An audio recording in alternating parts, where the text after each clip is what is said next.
class with His Holiness Chandramauli Maharaj. A very warm welcome to you all. Thank you all for joining. My humble obeisances to you. Hare Krishna Maharaj, my humble obeisances to you. All glory to Srila Prabhupada. Haribo, glories to Srila Prabhupada. So Maharaj, as I think we are going to do a summary of Canto 2 today. Yeah, Yes. so we can start, if you go to the very beginning of Canto 2, it's Yes, called the Maharaj. Invocation.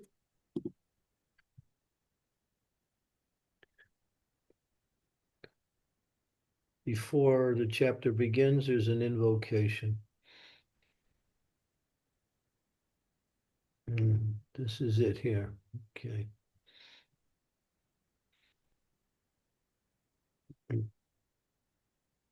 Om Namo Bhagavate Vasudevaya.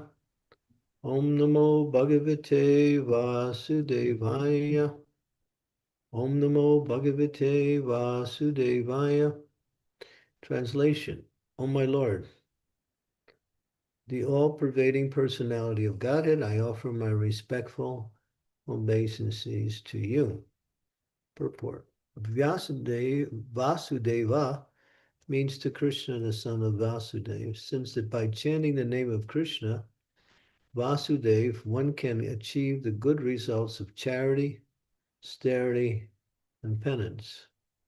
It is to be understood that by the chanting of this mantra, Om Namo Bhagavate Vasudevaya, the author or the speaker or any of the readers of Srimad Bhagavatam is offering respectful obeisances unto the Supreme Lord Krishna, the reservoir of all pleasure.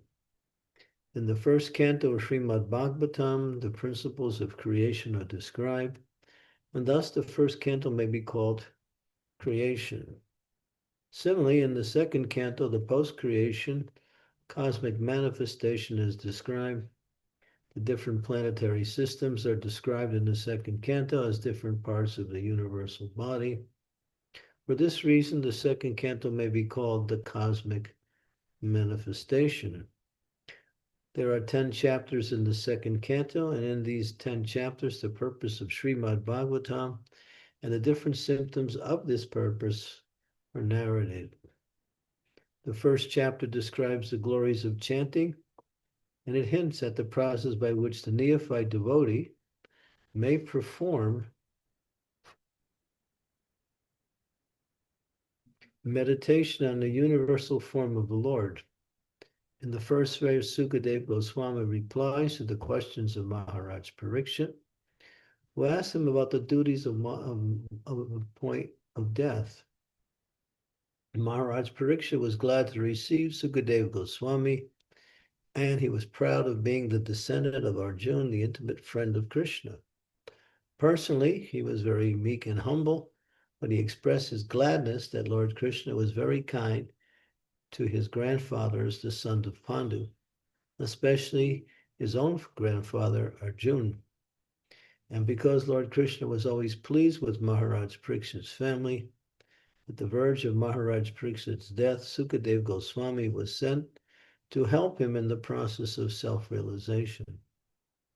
Maharaj Parikshit was a devotee of the Lord from his childhood, so he had natural affection for Krishna.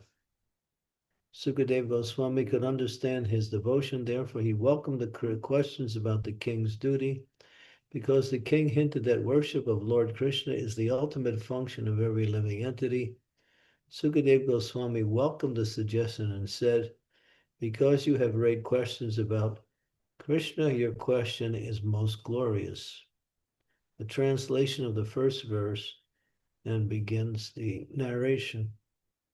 Omagyantimirandasya Gyanajana Salakaya Chaksun Militam Yena Tasmai Shri Gurave Namaha Nama Om Vishnu Padaya Krishna Prasnaya Bhutale Srimakte Bhakti Vedanta Swami Niti Namine Namaste Saraswati Deve Gauravani Pracharine Nirvisesa Sunyavari Paschatya De Sutarine Vanchakalpa Tarubhistya Kripa Sindhu Pevacha Patitanam Bhavanebhyo Vaishnavebhyo Namo Namaha.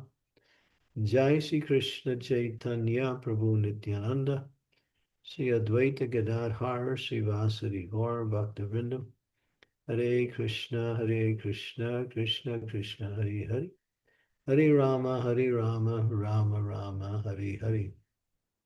So here's a little introduction of the Srimad Bhagavatam second canto. The questions that start off the Bhagavatam, this particular Bhagavatam, as the most important questions that one can ask, and is glorified in that way, regarding the duty of a person about to die. And then Sukadeva Goswami responds by explaining the importance of hearing and chanting about the glories of the Lord. And then he describes the method of meditating on the Lord's universal form as a preliminary for those who are not fixed in devotional service, but want some conception of God.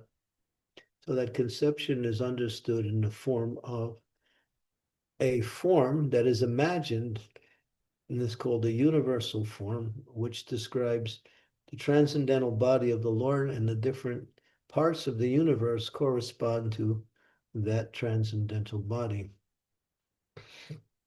In the second chapter, Sukadeva Goswami describes Astanga Yoga, where a yogi meditates on the super soul within the heart. So very systematically is Sukadeva Goswami responding to the questions of Maharaj Parikshit by giving the process of spirituality in different manifestations.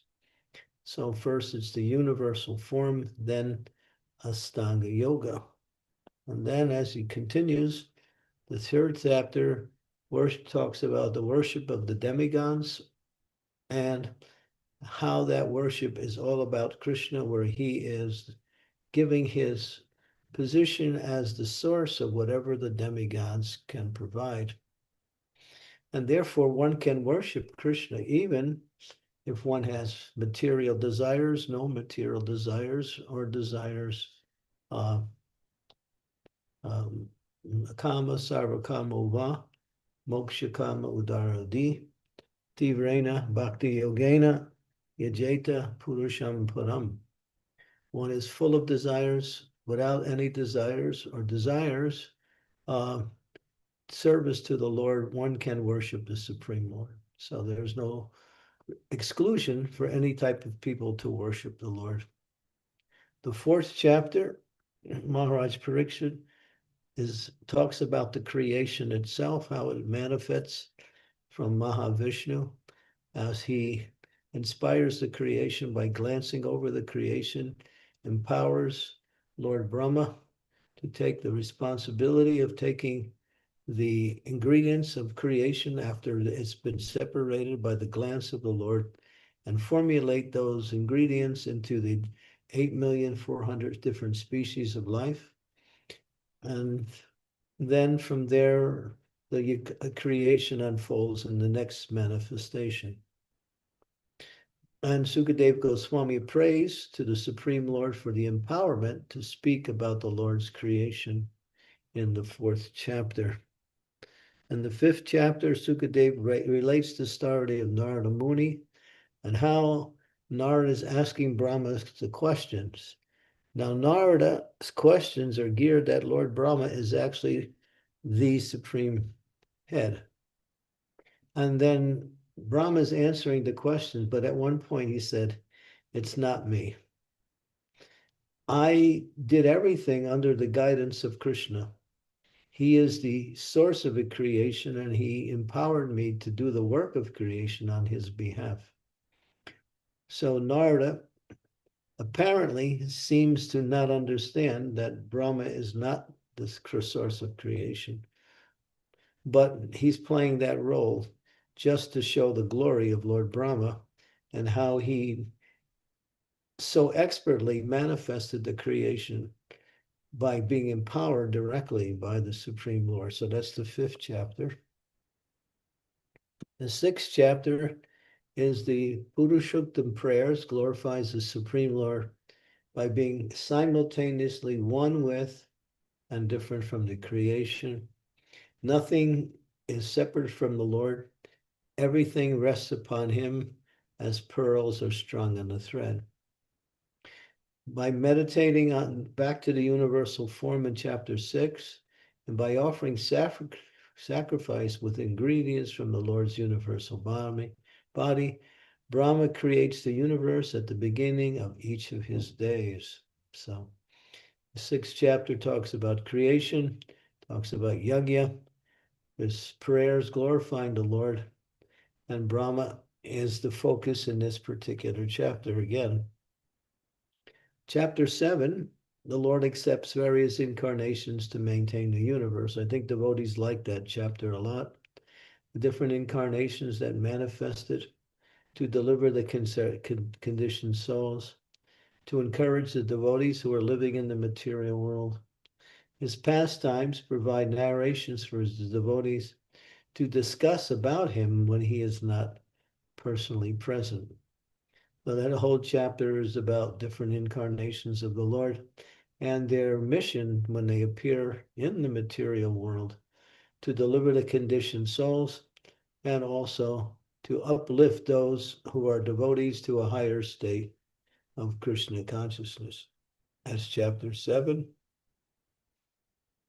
Chapter 8 there's a lot of questions that establish the philosophical basis of Srimad Bhagavatam. So chapter 8 is a lot about the Bhagavatam and the different questions related to the inception of Bhagavatam and how Bhagavatam expands itself as the manifestation of Krishna in literary sound.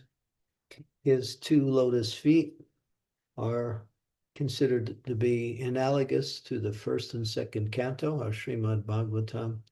And as you go up the body of the transcendental form of the Lord, the different parts of the Lord's transcendental body correspond to different cantos, all the way up to the face of the Lord, which is the smiling face of the Lord, which illustrates the 10th canto, which is Krishna's pastimes in Vrindavan. The forehead is the 11th canto, on top of the head is the 12th canto. So the transcendental body of the Lord is non-different the different cantos are non-different from the transcendental body of the Lord. Chapter 9 is one of the key and most important chapters in the entire Srimad Bhagavatam, especially in Canto 2. Sukadeva Goswami is answering Parikshit's questions by explaining that all knowledge can be obtained only through devotional service. Just as Lord Brahma did that from the very beginning in order for him to create. Although ignorant, Brahma was ignorant, still, by his penances and austerities, he began chanting the glories of the Lord and gained knowledge of the Lord and about the Lord's abode and the process of creation in the universe. Therefore, the Lord spoke to Brahma the most important part of the Bhagavatam, which is called the Chatur Sloki, the 4 verses of Bhagavatam, which we will go to a little later in this discussion, just to re-emphasize and to reawaken our awareness of the essence of Bhagavatam as springed from these 4 verses. And the last chapter, chapter 10, is Sukadeva Goswami describes the 10 subjects of the Srimad Bhagavatam through answering the different questions that Maharaj Parikshit has given him, and also about the creation of the universal form, the senses, and the sense organs. That's chapter 10. So these are the 10 chapters that make up the 2nd canto of Srimad Bhagavatam. Many of us weren't here for all of these verses. Some devotees came and were here for most of them. So just as a recap of the 2nd canto to help us refresh our memory of what we learned, at least what we heard, and to help us to go deeper into that. So why don't you go to the chapter 9 of Srimad Bhagavatam, verse number 33.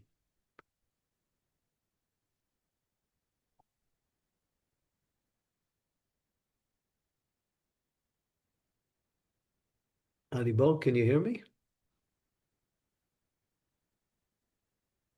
Yes, Maharaj. This is the one 2933.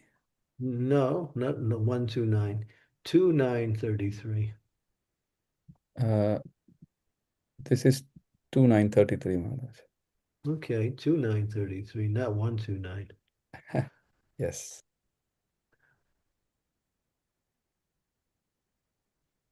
Let me see. I'm trying to get back to where I was. Okay. Stop sharing and go to the gallery.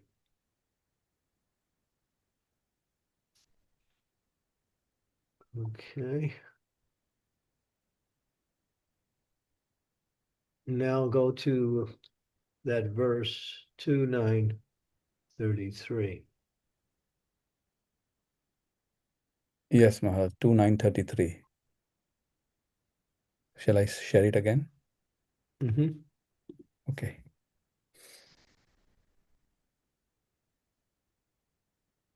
Is it? Yeah, so I'll read the translation. So this is the essence of Bhagavatam that expands itself into 18,000 verses. There's 4 verses. Brahma, it is I, the personality of Godhead, who was existing before creation, when there was nothing but myself, nor was there the material nature, the cause of this creation. That which you see now is also I, the personality of Godhead. And after annihilation, what remains will also be I, the personality of Godhead. So Krishna is saying, ultimately, there's only him and his energy. He always there in his personal form, and he manifests himself through his various energies. So the whole existence, which includes both the creation and the manifestation of the spiritual world, is Krishna and energies. That's all. Okay, and then go on to the next verse, 34.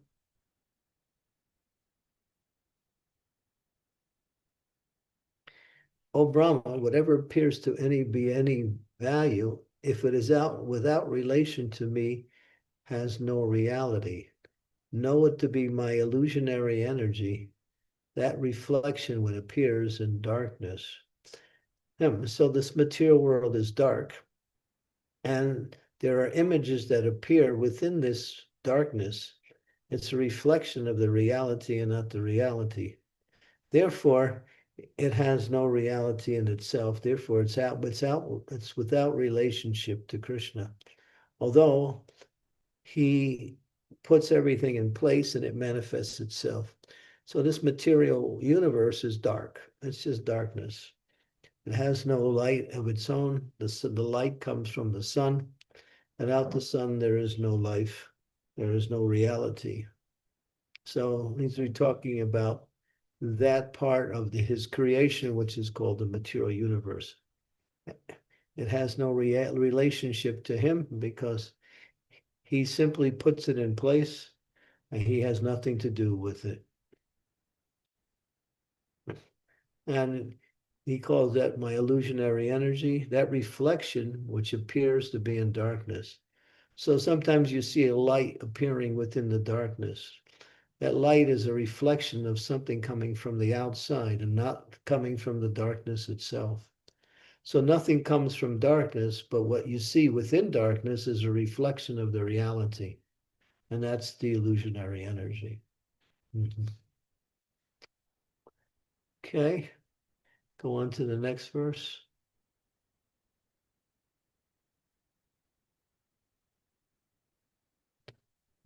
O Brahma, please know that the universal elements enter into the cosmos, at the same time do not enter into the cosmos. Similarly, I myself also exist within everything created, And at the same time, I'm outside of everything. He's inside by his energy, and he's outside by his personal form.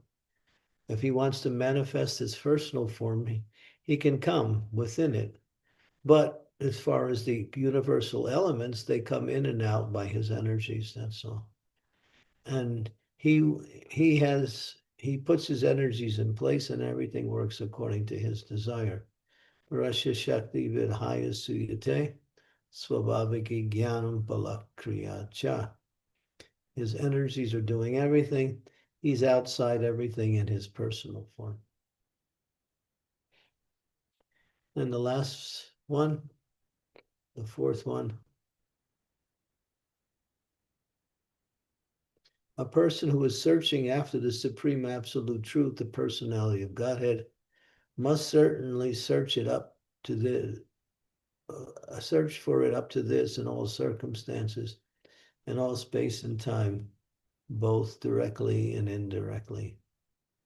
So searching after the absolute truth means knowing what is the reality and what is nescience and the relationship between the two. Nescience means this material world. Reality is the spiritual existence. Like that.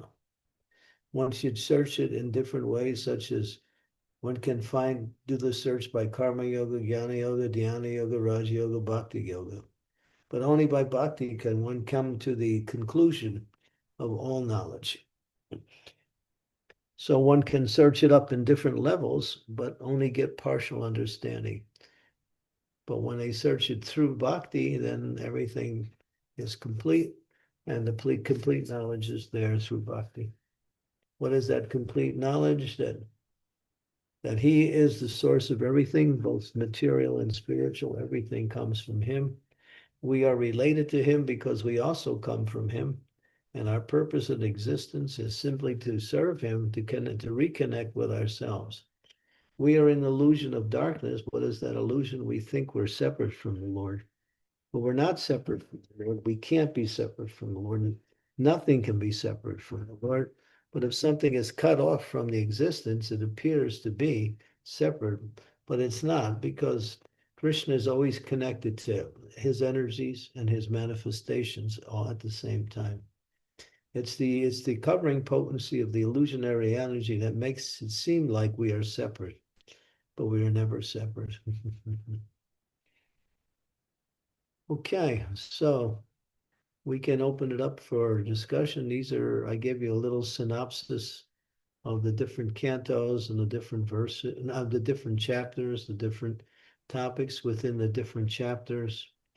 The first chapter is very important, and it teaches us the importance of glorifying the Lord as the essence of the process of self-realization. Okay, any questions, comments? Those of you some of you were here for most of the whole second canto, which took many, many months, obviously. But yeah, it was full of transcendental knowledge. Maybe some of you took notes during that time. You can also refer to your notes and see what questions you got answered or what questions you asked. Or if you want to make a comment in relationship to what you learned or what you could have learned, what didn't learn. So these are some of the ways we can inspire a discussion on this second canto, which is a really important canto. It lays the foundation for the whole process of bhakti. Thank you, Maharaj. So, dear devotees, as usual, you can, if you can turn on your cameras to make this an interactive and personal session, that would be helpful. If you can do so, a kind request. You can ask your questions by raising your hand, or if you are not able to talk, then you can post your question in the chat window, and I will relay that question on your behalf. So as Maharaj said, any comments, realization throughout the whole chapter, any pending questions that you had through your notes, or anything that Maharaj has said today for a summary, that would be the topic, or any other questions as well.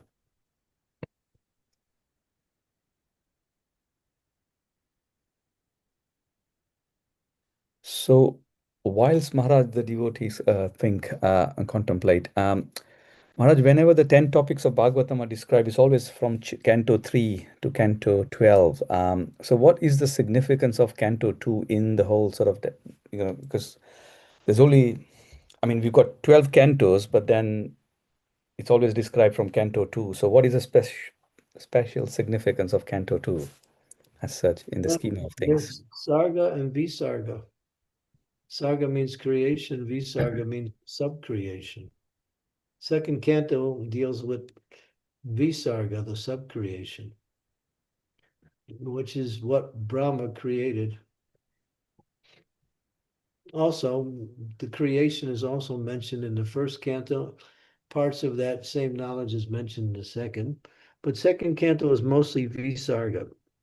And one point we should understand is you can't line the subject matters according to the different cantos because the subject matters are mixed throughout all of the 12 cantos.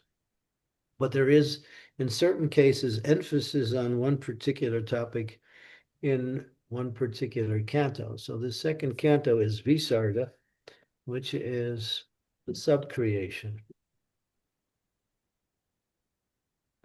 That means what Brahma does. Thank you, Maharaj. Maharaj, there's a very nice questions from in the chat window from Parijat Mataji. Hare Krishna, Guru Maharaj, please accept my humble obeisances. All glory to Srila Prabhupada. Srimad Bhagavatam first teach beginners to meditate on the universal form of the Lord and then guide them towards his personal form. Does this show how God is reachable for people at different stages of spiritual growth? Yeah. And the universal form is an imaginary form for the materialist who needs some conception of form in order to understand God. So that's manifested in that way. But for the devotees, they're not interested in the universal form. They're interested in his personal form. But this is there's a class of people who require that type of uh, visualization of the body of the Lord as it patterns with the different parts of the creation. For instance, uh, the mountains are his bones, the oceans are his abdomen. What else? Different parts of his body. The three planetary systems. The top of his head is more or less the higher planetary systems. His feet are the lower planetary systems. It's an imaginary form just for the materialists or those who are materially inclined but have some interest of learning about God. They can't worship the personality of Godhead because if the knowledge that it requires or the sukriti that it requires to begin that worship, they don't have. They're very materialistic. They understand things through seeing and not through hearing someone. Yeah. Thank you, Maharaj. There's another question as well. Sukadev Goswami arrives precisely at the moment King Parikshit is ready to hear. Hmm. What does this teach us about the divine timing and the Lord's arrangement for sincere seekers? Yeah, Prabhupada would say when the candidate is ready, the guru appears. So as we look for Krishna or look for the absolute truth, then in order to approach the absolute truth, you have to approach it through his representative, the spiritual master. And so then when Krishna sees a person seriously looking for him, he sends guru. Maharaj Parikshit was serious. He gave up everything. He wanted to know the absolute truth. He wanted to hear all about the nature of the Supreme Lord and his activities, both in the creation and in the spiritual manifestation. And because of that, then Sukadeva Goswami appeared and answered all his questions. freed him from all bodily conception of life, along with the fear of death, where he was able to embrace his destiny in a very enlightened way without any fear. So yeah, that's also true. When the disciple is ready, the guru appears. Then the disciple will have to recognize that guru. That's up to them. But if they're endeavoring to become Krishna conscious, they will recognize it.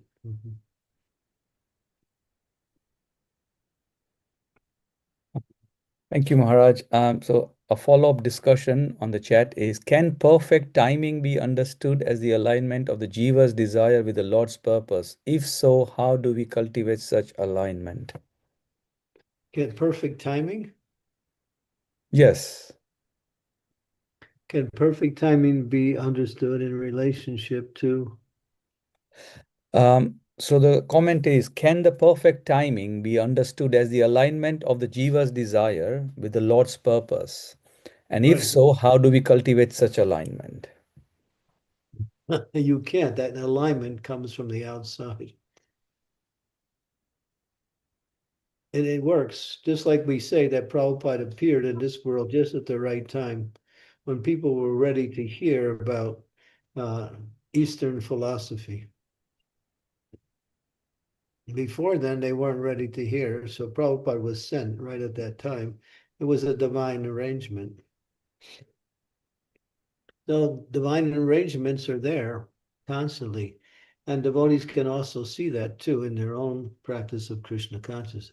Something happens according to their desire for some achievement or some activity, and then all of a sudden it manifests just perfectly. So desire is the force by which you can move the material energy. And you also, when Krishna sees that the desire is pure, then he responds accordingly. So that's the divine intervention of the Lord. He will respond by fulfilling your desire.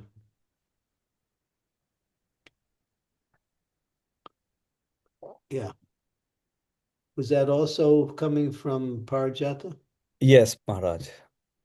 Thank you, Parijata. That was some powerful questions there. Thank you, Guru Maharaj. You understand one principle: nothing happens by chance.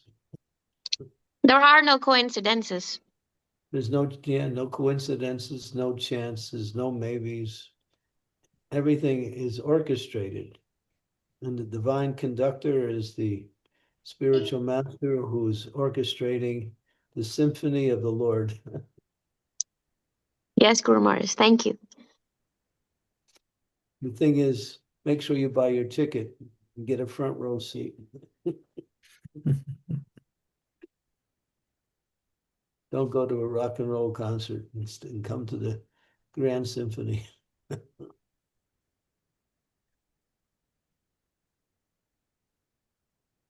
Thank you. Abhishek Dubey Prabhu, you have your hands raised. Please go ahead and ask your question.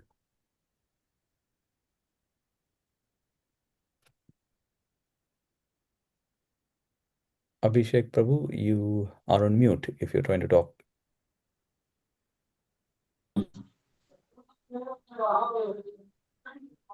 Hare Krishna.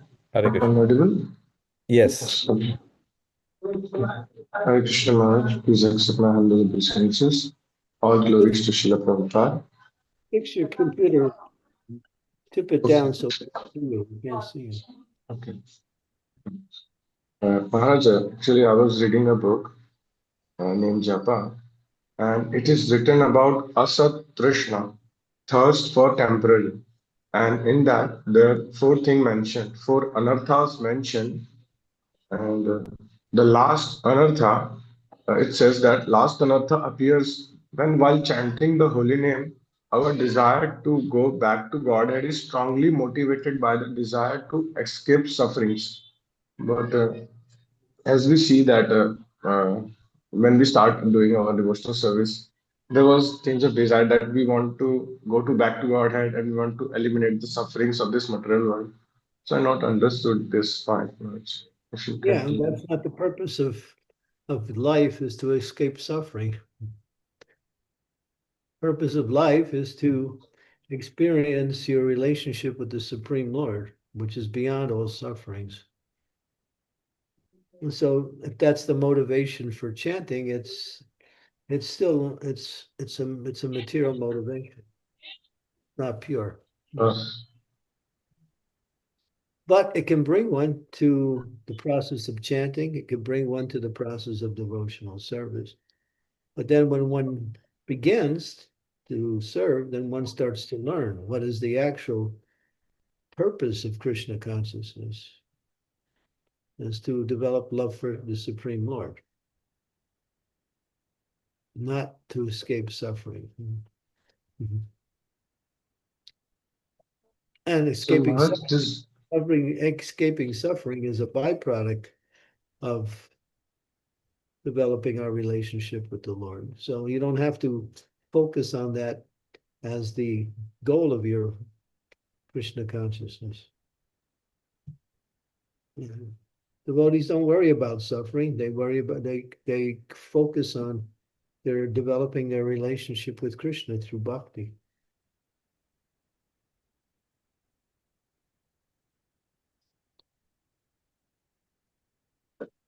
Maharaj, so this desire of going back to Godhead and escaping the suffering is wrong, and it's Where does it say it's wrong? Did you read that somewhere? no, it says here that last anartha appears while chanting the holy name. Our desire to go back to Godhead is strongly motivated by desires of escaping suffering. It's So, just not. The goal is to go back to Godhead. Why would it be wrong? But the motivation is wrong, and the motivation is not wrong. It's just not pure. And you can't go back to Godhead simply by executing devotional service in order to relieve yourself of suffering. That is mixed devotional service. It doesn't get you to the spiritual world. Gets you maybe some freedom from suffering, but that's not the goal. The goal is Prema Pumarta Maha, to develop our love for Krishna. That's the only goal. And that's the only way you can get into the spiritual world, is through bhakti. Not through gyan, not through karma, not through yoga, only by bhakti.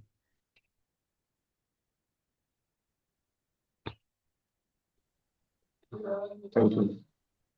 Okay, thank you. Thank you, Prabhuji. Shiv Kumar, you're back. Hare We've been Krishna. missing you. What happened? A few days I could not attend, Maharaj. I had some work to attend to. Please accept my humble obeisances at your lotus feet, Maharaj. All glories to Srila Prabhupada. So, Maharaj, I just wanted to take a moment and express my gratitude that mercifully you have been taking daily classes for past few months. It has been very enlightening and keeping us, our consciousness close to Krishna. And I feel that few months back, wherever I was to wherever I am today, I at least moved an inch closer to Krishna. I just wanted to take a moment and thank you, Maharaj, for that.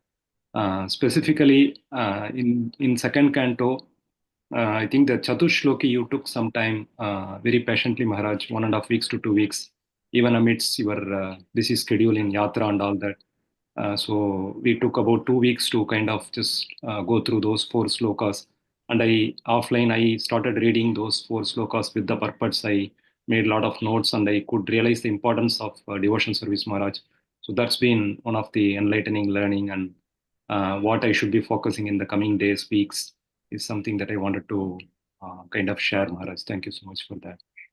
Yeah, we want to resurrect some of the statements, some of the discussions that we made based on this canto, just to rehash it, to remember, to go back to some of the realizations that we had.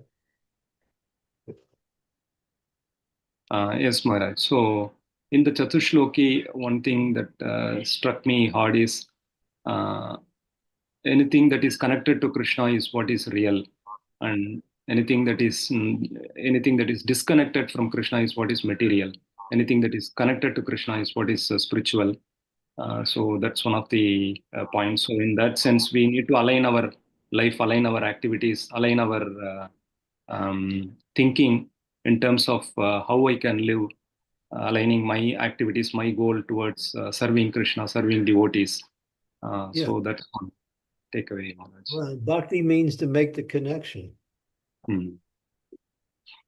Everything is connected to Krishna, but it's cut off in that connection by the conditioned souls who want to take those elements that make up the material energy and to exploit it for their own selfish interests. And that means cutting it off from its source. But it has a built-in default system, and that is when you try to do that, you suffer. If you connect it back, you enjoy, or you become happy. When you try to use, a screwdriver as a hammer, it doesn't work. When you try to enjoy in this material world, you get suffering.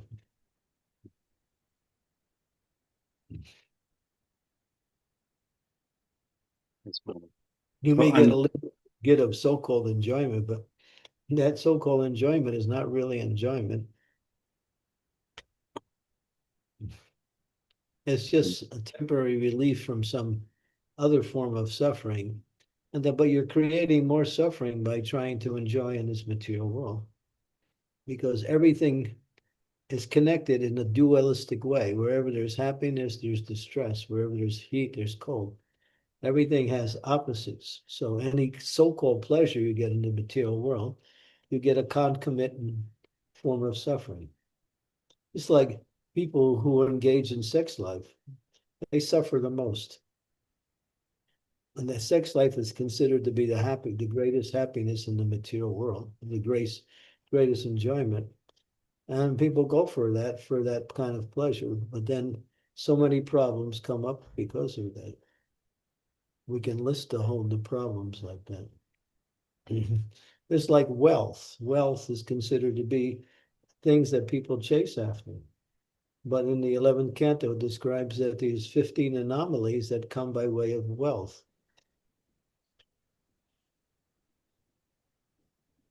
So anything so-called, what we say, sought after in the form of sense gratification in this world has a dualistic nature to it. And therefore, if you get a little bit of happiness or whatever you call it, relief from suffering, you also get suffering too. You can't avoid it. A coin has two sides, the heads and the tails. You can't have a coin with two sides the same. It's different. So in the material world, go for material happiness, you'll also get material distress. Automatically. It's built in. Krishna says it. Krishna emphasizes it. So stop trying to enjoy this material world and connect yourself in devotional service. And then you're on the platform where there is no duality. That means devotional service is only susukam kartamaviyam. It's a process of happiness. It's a process of elevation, process of knowledge, process of freedom from all other forms of suffering. But the materialists, they can't see that. They think I'm going to get happiness without distress. Take a look at the world. It's a mess. Everyone's trying for happiness, but look at it, look at the results, because they don't understand the laws of material nature. It works that way.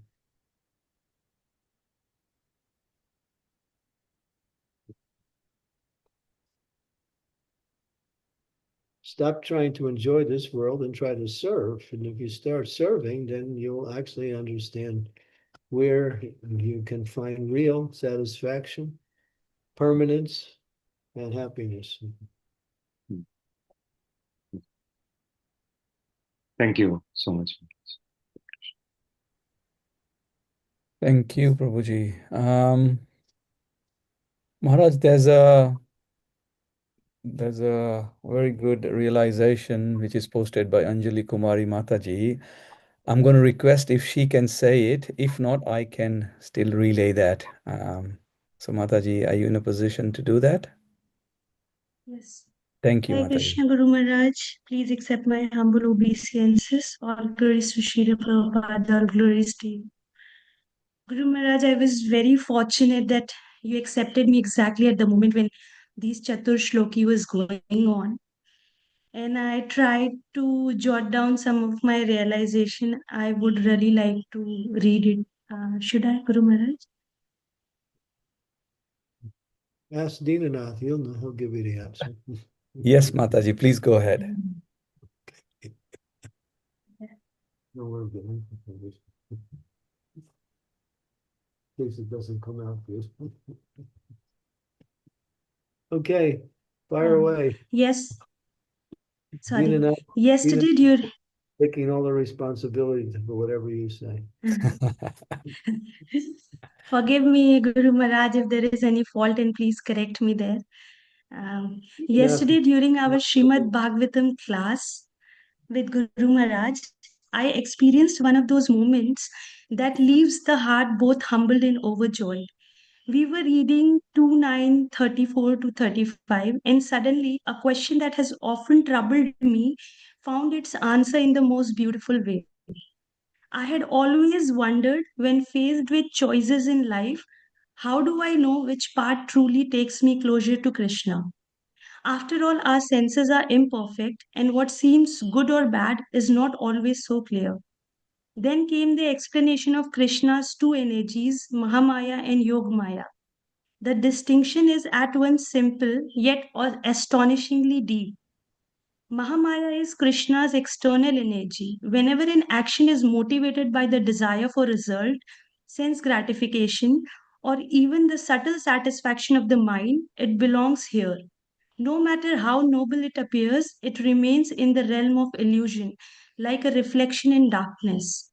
Whereas Mahamaya, on the other hand, is Krishna's internal energy. Any act done without yes, any act done without expectation is the pure spirit of loving service to Krishna. Becomes spiritually light. It is not bound by this world, but guides the soul back to Him. Srila Prabhupada in his lecture on Srimad Bhagavatam revealed something that struck me deeply. Almost everything we do is tied to gratifying the senses or the mind. Even when we become poets, artists, singers, or writers, if it is not for Krishna, it is still self centered. Only when an action is offered with love and devotion to Krishna does it transcend illusion and nourishes the soul. The conclusion felt like the simplest formula, yet the most profound truth. If I am the enjoyer, it is an illusion. If Krishna is the enjoyer, it is perfection. This realization filled me with awe, something so subtle yet so powerful. Hidden in the pages of Srimad Bhagavatam unlocked a clarity that can guide every decision in life. Truly, it is not just a scripture, it is Krishna Himself speaking to us, teaching us how to love Him. How blessed we are that through the mercy of our Guru and Srila Prabhupada, we can access this eternal wisdom. My heart can only whisper in gratitude, Haribol. Thank you so much, Guru Maharaj. Beautiful. That was really nice. You actually gave the purport of the whole Srimad Bhagavatam in that presentation. That's all your mercy, Guru Maharaj. No, beautiful, nice realization, nicely expressed, clear, no doubts about it. Thank you. That was good. Thank you so much, Guru Maharaj, for accepting me under your shelter and giving me this opportunity. And Thank you so much. The point you really made was the exclusiveness of both of these energies. How one, no matter how glorious it may seem, if it's in the reflection of darkness, it is simply an illusion. And no matter how insignificant it may appear, but if it appears within the context of the Daivi Shakti or the spiritual energy, it's glorious.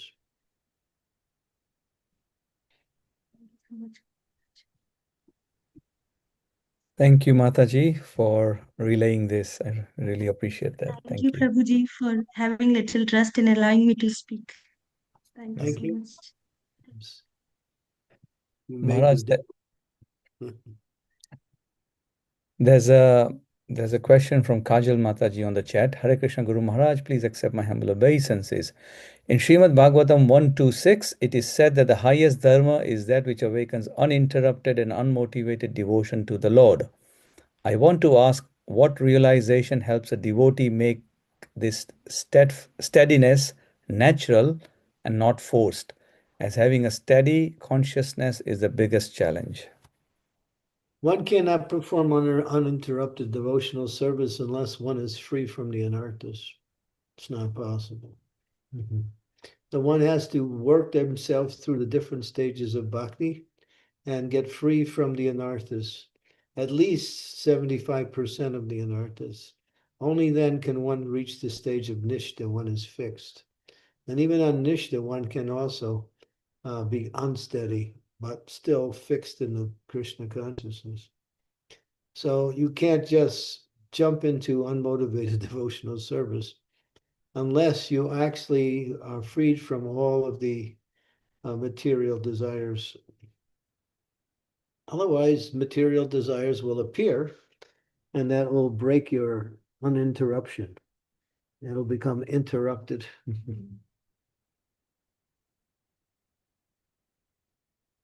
So, therefore, the process of devotional service is Chaito Darpana Marjanam, purifying the heart, getting free from the entanglement of material activities and the results of those activities also, both.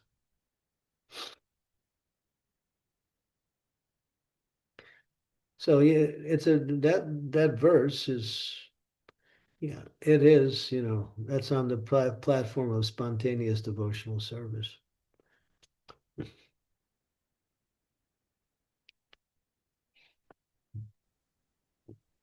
Thank you, Maharaj. Maharaj, there's another question from Parijata Mataji. Does the Lord arrange guidance only externally through teacher, scripture, or also internally through intuition, purification of intelligence? Yeah, both.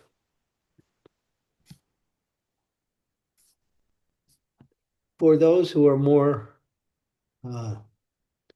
what we say, beginners in devotional service, it comes more externally. For those who are more advanced, it comes more internally. But both ways are ways that the Lord inspires the person in their devotional service. For those who are advanced, they connect with Krishna through the heart, through the mind, through the intelligence. For those who are not so advanced, they need outside resources to guide them until it becomes internalized. Once it becomes internalized, then they move to a platform of being guided by the Lord internally.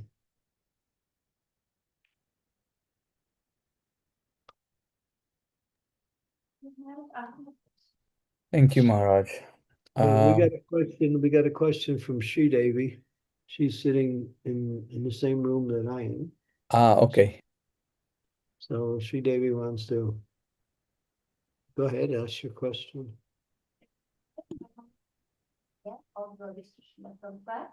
So, Guru Maharaj, whenever I visit my dad's place, I see that very pious people are involved in the worship of the different temples in that temple complex. They perform puja, they perform homa, they chant mantras, they do the offerings, they distribute the prasadam, and they do not gamble, they do not take intoxication, they don't, at least as far as I know, they are maintaining the food. There's no meat eating, there's a goshala, everything. But to me, it seems that whatever pujas, homas, everything they're doing is for some asking benediction, asking for something. So they are considered the karma kandi level, of worship where you're offering something to the demigod, but you're wanting something in return. Yeah, it's karma kanda. But if they're doing something in bhakti, then it's mixed devotional service. It's not karma kanda, it's mixed devotional service. It's karma mishra bhakti, jnana mishra bhakti, like that, mixed devotional service. But if it's not devotional service and it's just some ritualistic things according to the scriptures, then that's karma kanda. But they're also performing worship of Lord Hanuman. There's Sita, Ram, Lakshman, Hanuman temple also. There's Vigneshwara, who is Lord Ganesh. There's Kamakshi Mandir, all in that same complex. They worshiping Hanuman and these deities to please them, to glorify them, or they're asking for some material benedictions from them. They're asking material benedictions, then their devotion is mixed.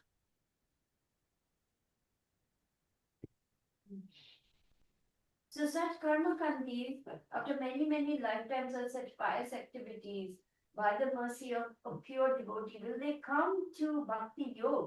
They have to get that mercy of the pure devotee. Otherwise, if they don't, they have to seek it out also. Otherwise, they'll remain in that karma kandi, or they'll actually gravitate down to, again, to material activities. Yeah, without the first step in bhakti is to take shelter of Krishna in the form of his spiritual master. Then bhakti begins. As Prabhupada would say, initiation means beginning. Before then, we're practicing the process to come to the point of beginning.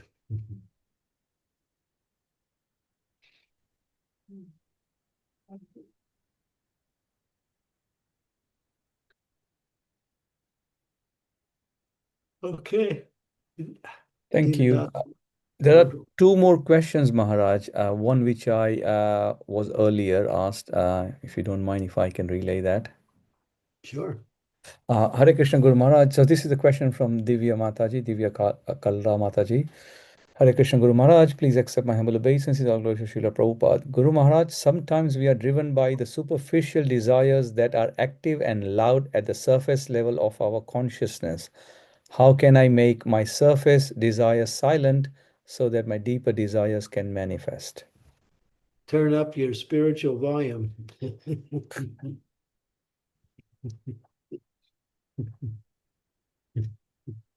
Or change the channel. Anyway. I'm serious, that's the answer. And these things come and you can either shut them off or you can drown them out, either one. You have a choice. Better to shut them off, I think. Realize what they are and then just escape that sound vibration. If they're loud, that means they're material.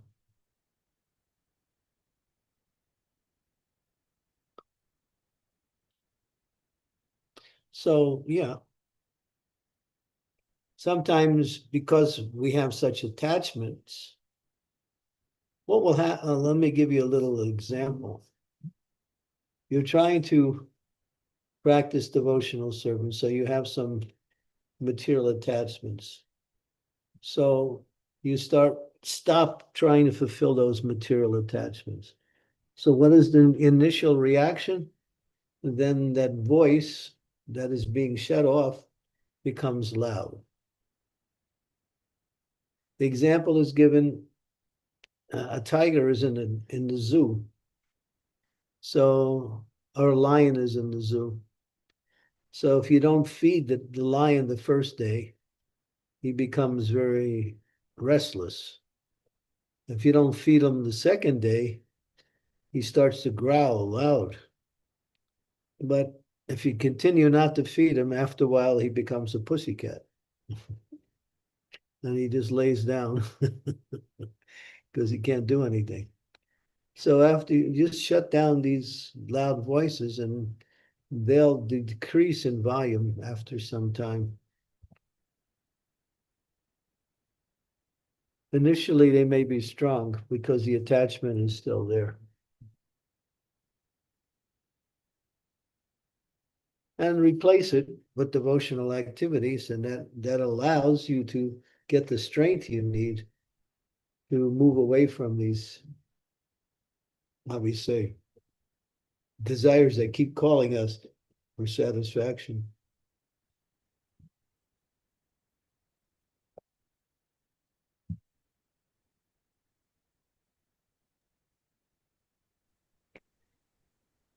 Sure. Thank you, Guru Maharaj.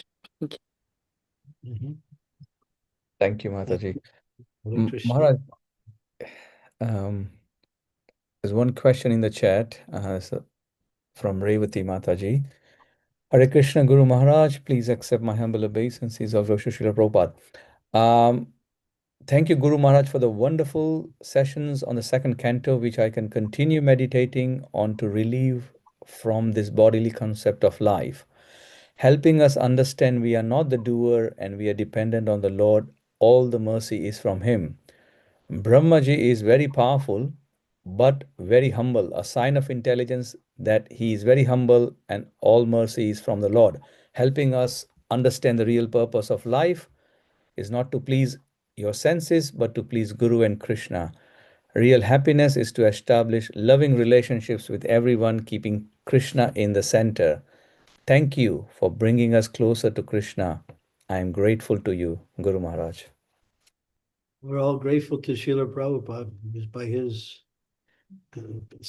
great sacrifice that he came to the West, by his great sacrifice that he stayed and did whatever he could to bring Krishna consciousness to the Western world, which was impossible.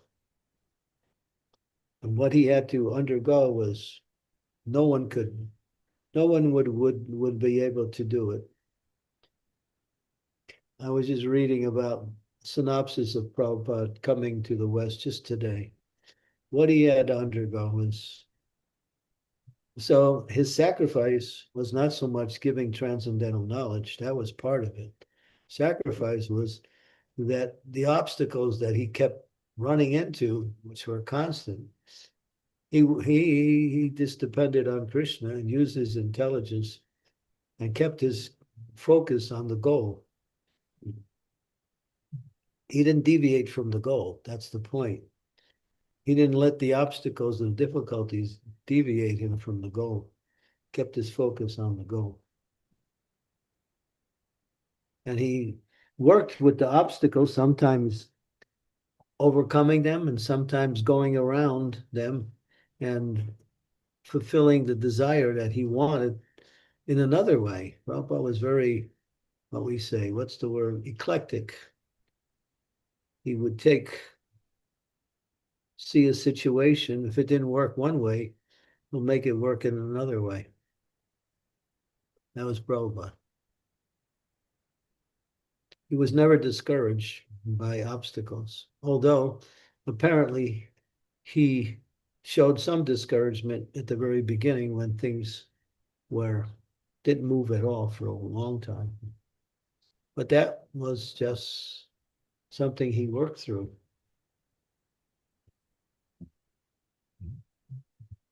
He came to Dr. Mishra's ashram and took up residence there. Dr. Mishra told him, you can't give any lectures, but you can do kirtan there. But Prabhupada came to speak Krishna consciousness. And so after some time, he left Dr. Mishra's ashram because he wanted to give lectures. He wanted to preach. So Prabhupada took help, used it to further his mission, and when things got impossible, he worked in such a way as to continue on with his preaching by using his intelligence how to do it in different ways. And depending on Krishna, mostly. That was Prabhupada.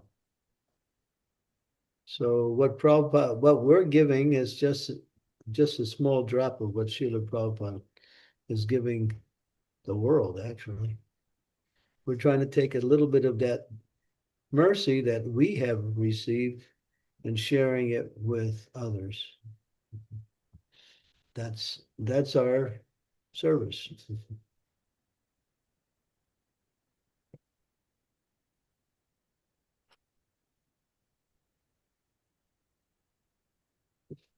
Raj.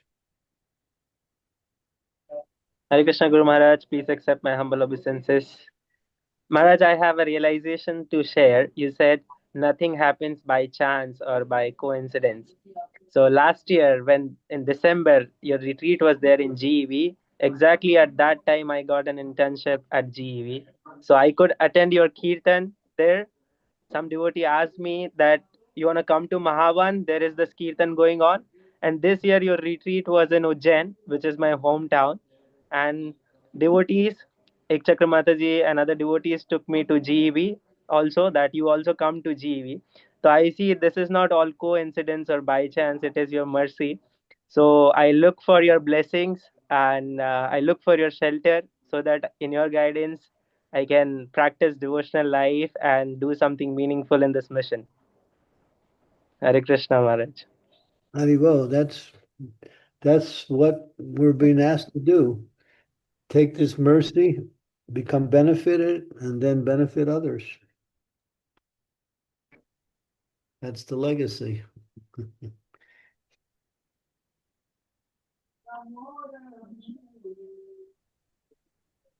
Thank you so much, Maharaj.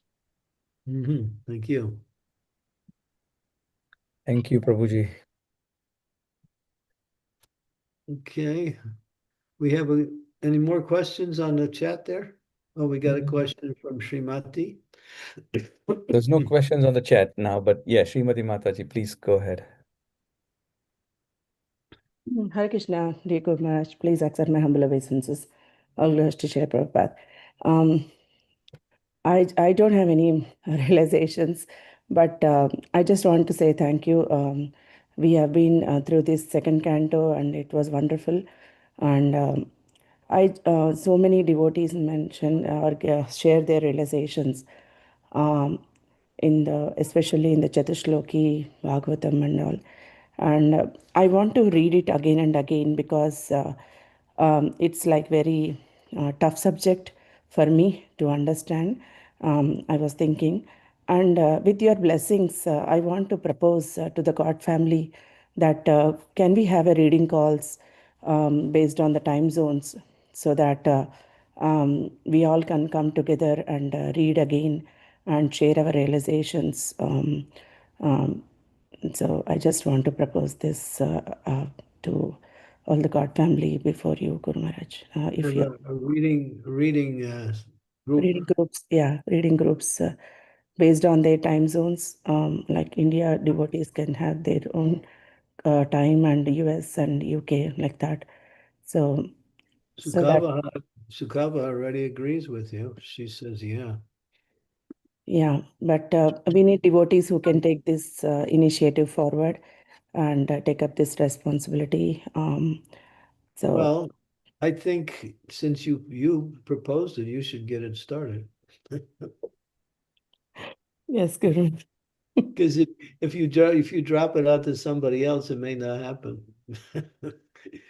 So unless someone wants to come forward and say, yes, I will do it, no doubt, then. Yes, Guru Maharaj. Yeah.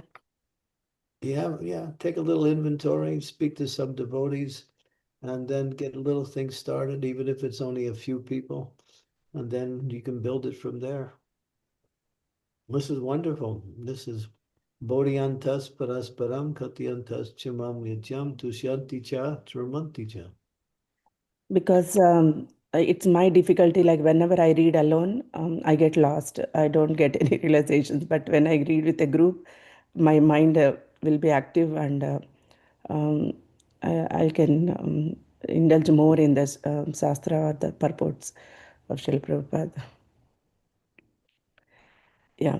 I hope everyone are agreeing. Jai.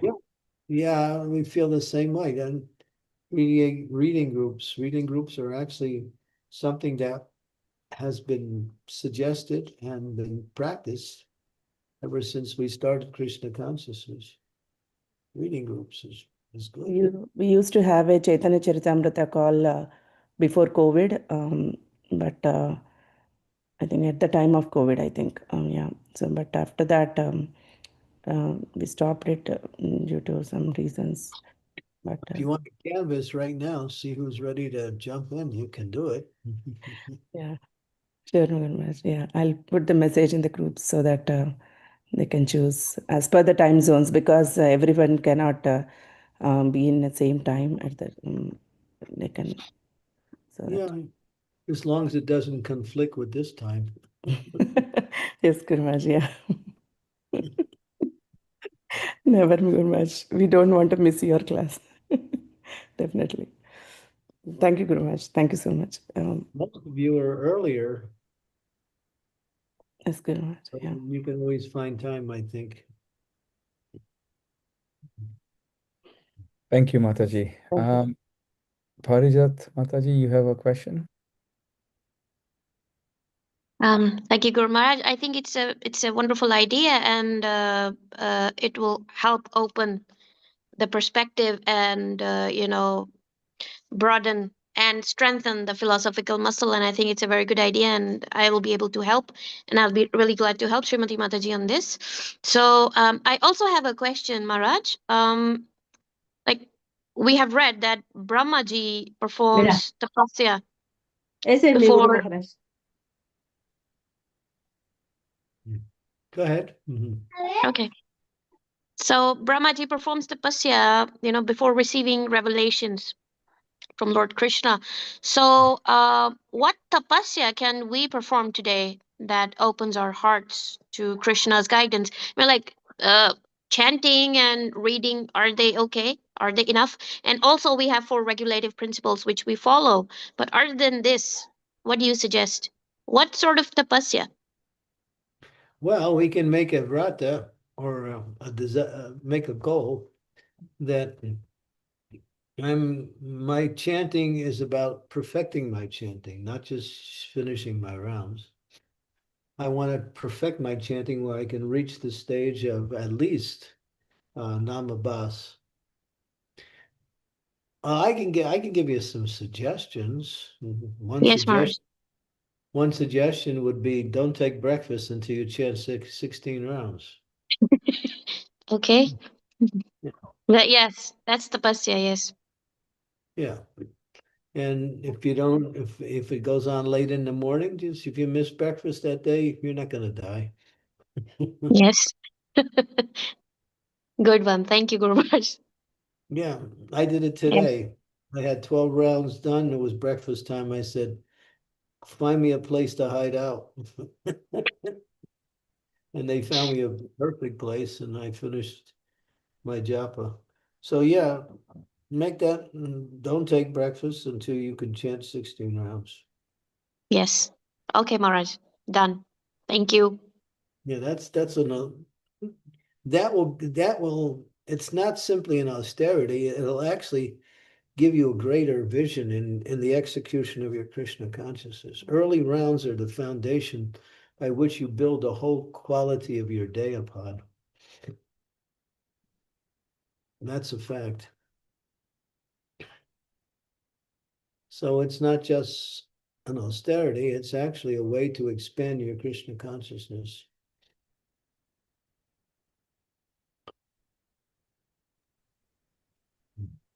Thank you, Mataji.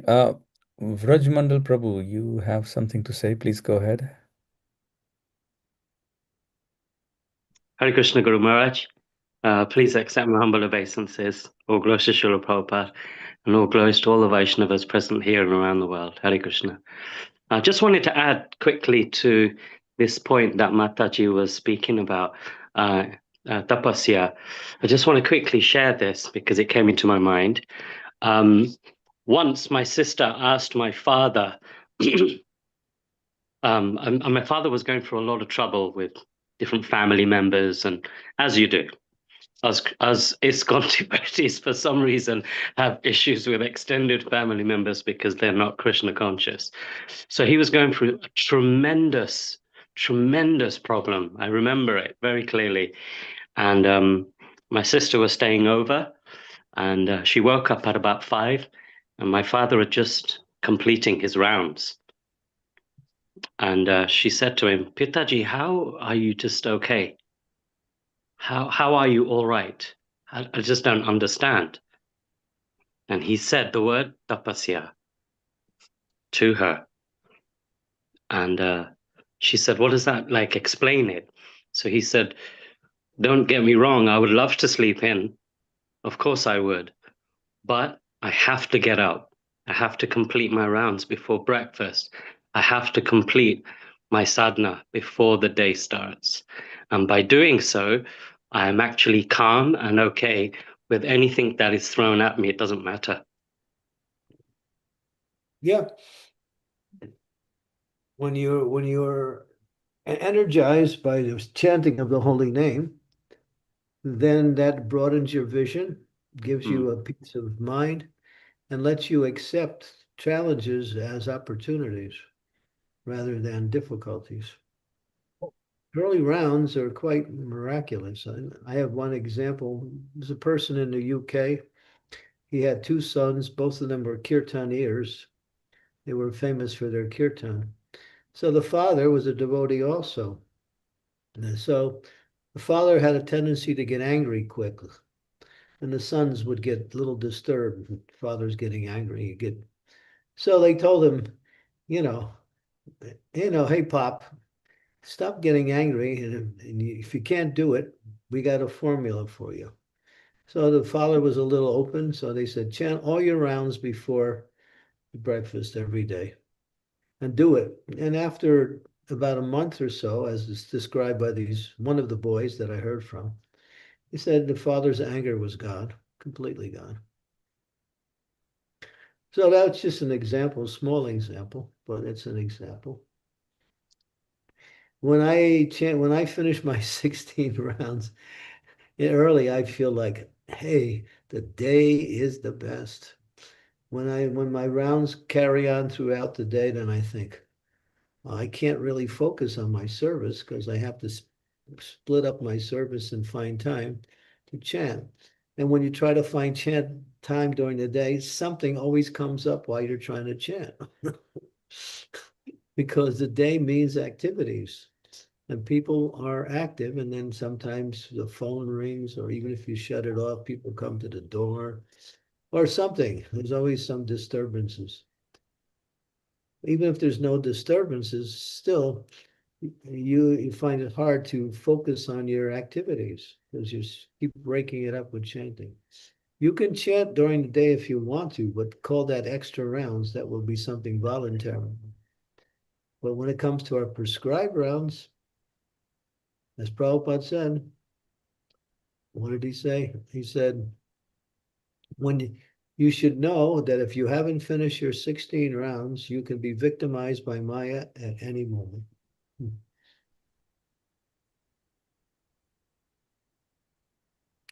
Fulfilling the order of the spiritual master protects you from Maya.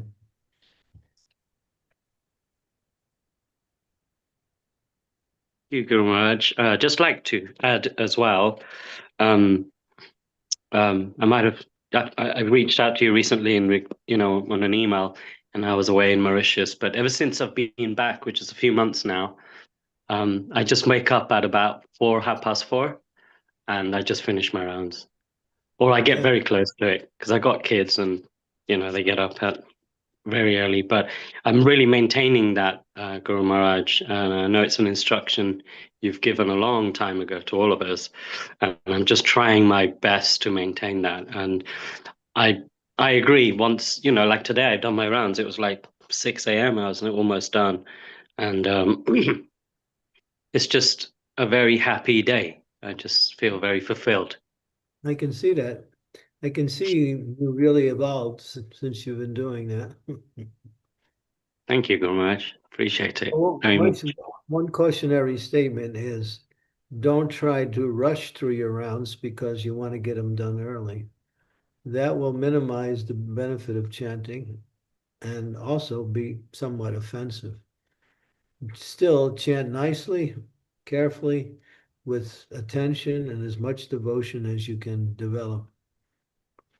Don't try to get, just because I'm going to get them done early, that doesn't mean I'm going to go as fast as I can so I can get them done early. No, that's counterproductive. Thank you, Guru Maharaj. I will add quickly to that. I was trying to follow how you chant because I got some video recording of yourself and it just took so long. I was trying to just follow how you chant, and you chant very clearly, very precisely, very slowly, and it's, you know, attention to detail, but it just took so long to get my rounds. I chant one thing because I heard Prabhupada say it only once. Mm. I chant Hare Krishna, Krishna Krishna, Hare Hare, Hare Rama, Rama Rama, Hare. I don't say Hare Ram, Ram Ram. I say Hare Rama. Mm. And I'll tell I someone asked me about that, and then they tried it. They said it becomes easier to stay focused when you chant Hare Rama. And your intention increases. And I also found that also, because you're consciously aware of chanting Rama. To chant Hare Ram is not wrong, but chanting Hare Rama is actually the way the mantra is organized.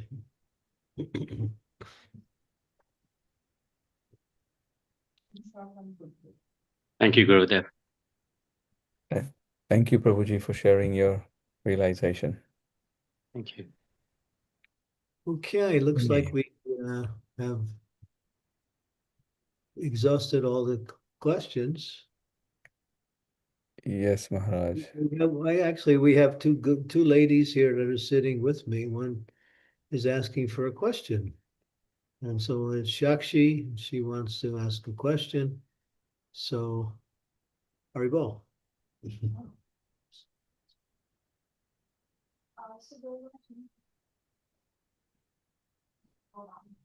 We hear lectures and read books. So many knowledge we are getting. We hear lectures, we read books, we're getting a lot of knowledge. But we forget. When we don't apply that knowledge in our practical life, so that kinds of build up in our head, and so we feel a little overwhelmed. What do we do? Should we slow down and try to reflect what we have studied? I wanted to have a solution. You can't apply all of the knowledge as you receive it. It would be impossible. Let's put it this way. If you can apply one thing each day by something you heard on that day, that would be success. Just one principle, one idea. And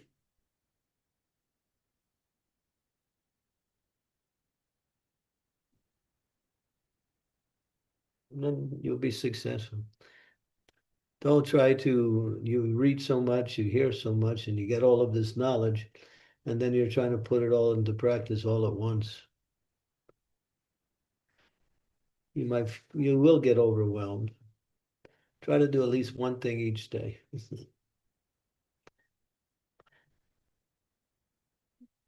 And that's a great achievement if you can do one.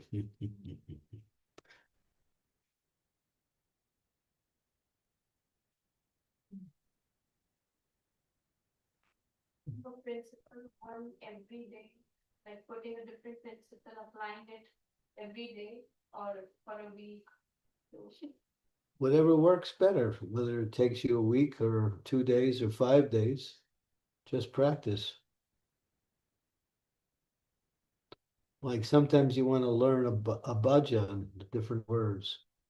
So if you try to learn it all in 1 week, might be hard. Might be just take one of the verses from the bhajan and learn it for a week, and then after you learn from one verse, second week you learn the second verse.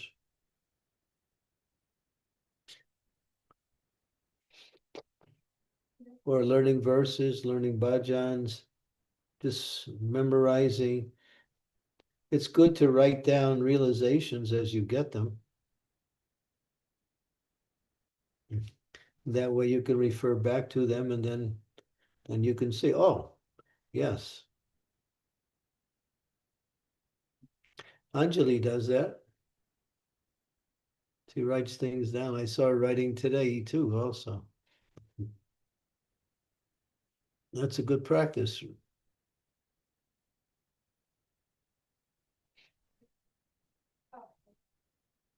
And Kali Yuga means shortness of memory. So write it down. In the words of His Divine Grace, A.C. Bhaktivedanta Swami Prabhupada, he said, remember means to remember to write it down.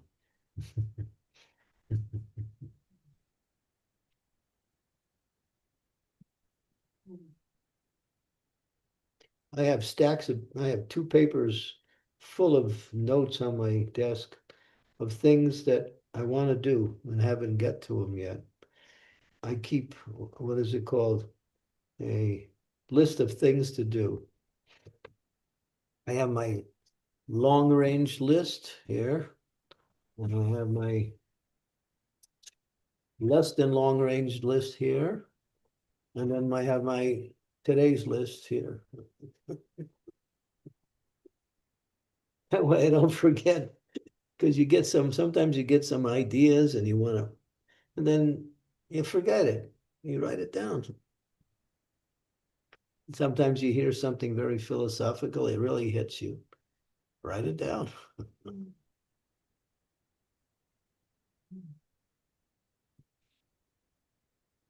Thank you, Maharaj.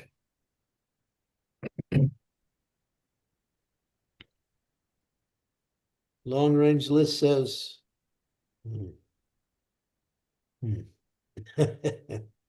these are really long range.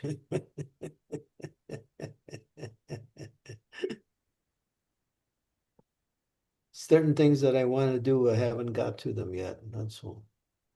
Like publishing certain writings, like that, or reading a book and getting some real inspiration on certain parts of the book.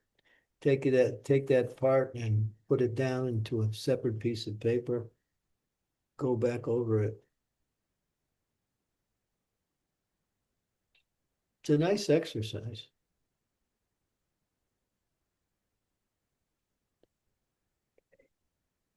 Ladies go shopping, they make their shopping list.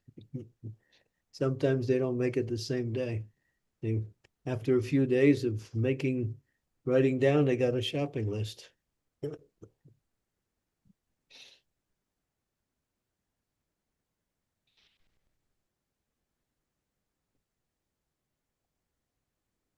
Forgetfulness is or memory is one of the features of Kali Yuga that is destroyed by this age.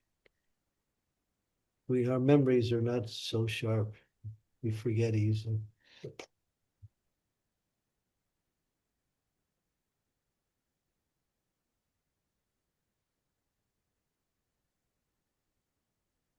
Okay, thank you.